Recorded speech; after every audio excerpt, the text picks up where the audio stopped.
তুমি দুশ্চিন্তা করো না দিদি, আমি খুব সাবধানেই বসেছি।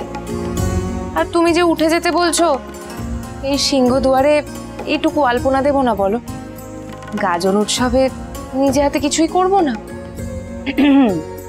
সেই তো করতে তো হবে। রাজানি তো ঠিক কথাই কয়েছে ইন্দুবু। ইন্দুবু দেখো, আলপনা কান কিন্তু খুব সুন্দর হয়েছে, তাই না? বুঝেছি। যাই বলে, আমার নাতি বা নাতনি যেই আসুক, তার আকার হাত কিন্তু একেবারে রাজরানীর মতো হবে, তাই না? এই যে মোটে ঠিক কাজ করনি তুমি। হ্যাঁ, এই সময় এতক্ষণ বসে থাকা কি ঠিক? এইভাবে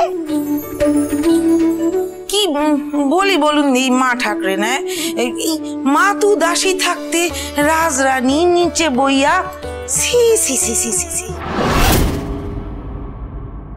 যাক, সবাই সবার জায়গাটুকু বুঝুক, এটুকু সুমতি দিক বাবা, তাহলেই অনেক। জয় বাবা বিশ্বনাথের জয়। এটা বোধহয় নিজেকেই নিজে বললেন, তাই না ছোট হুজুর?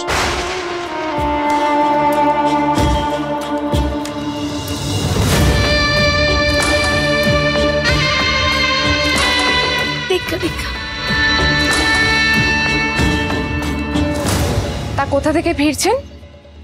কারোর সাথে দেখা করতে গিয়েছিলেন বুঝি? মহা মুশকিল। আমি তো নদীর ধারে গাছ চিহ্নিত করতে গিয়েছি, যাতে দেবী প্রসাদের স্থান চিনতে কোনো অসুবিধে না হয়। দুপা বেরোলে পরেও এখন জবাব দিতে হবে। প্রশ্নোত্তরের আসর বসবে বুঝি? হাতের করগুনে হিসেব রাখতে হবে কখন কোথায় যাচ্ছি। কয়েকটা নিমন্ত্রণ ছিল, সেগুলো সারতে গিয়েছি, কারণ এখনো নিজেকে রাজ পরিবারের অংশ মানি তো, তাই জন্য। তোমরা তো মানো না, তাই যখন যা খুশি বলতে পারো। দেখি সরো, যাই।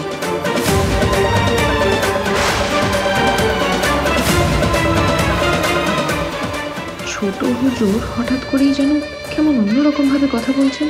এ তার উপলব্ধির কথা হতে পারে না। তাহলে কি তার কীর্তিকলাপ আড়াল করতে এই পন্থা নিলেন? বৌঠান,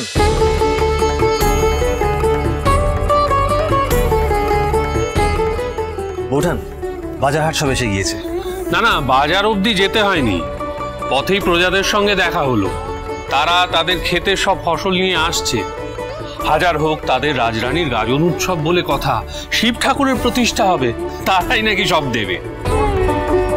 যা, কিন্তু দয়ারাম দাদা, তারা তো এই ফসল বেচেই নিজের জীবিকা চালান, সেই ফসল নিয়ে নিলেন। না না বৌঠান, একেবারে না নিলে তাদেরকে অপমান করা হয়, তাই কিছুটা নিয়েছি, বাকিটা ফিরিয়ে দিয়েছি। আচ্ছা বেশ, তাহলে ভালো করেছেন।